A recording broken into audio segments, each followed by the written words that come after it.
a tendance à prendre du ventre à la périménopause et à la ménopause? Eh bien, il y a 3 raisons. À la périménopause, puis à la ménopause, la baisse de production de nos hormones féminines va entraîner une répartition totalement différente des graisses dans notre corps.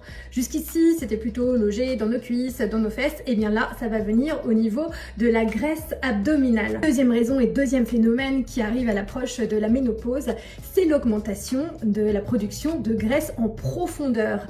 Celle qui est derrière les muscles, qu'on appelle la graisse viscérale. Eh bien, c'est la faute d'un enzyme. Jusqu'ici, cette enzyme était freinée par nos hormones qui jouaient vraiment le jeu.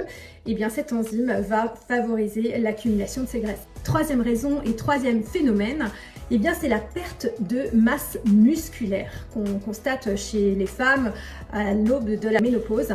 Et cette perte de masse musculaire va entraîner une chute de notre métabolisme de base. On brûle donc moins les graisses. Et parallèlement à ça, on a le cortisol, qui est l'hormone liée à nos états de stress, qui peut augmenter et nous amener à avoir beaucoup plus d'appétit. Heureusement, tout ceci n'est pas une fatalité.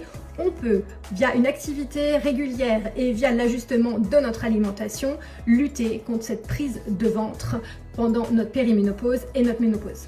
Et comment va le ventre chez vous ?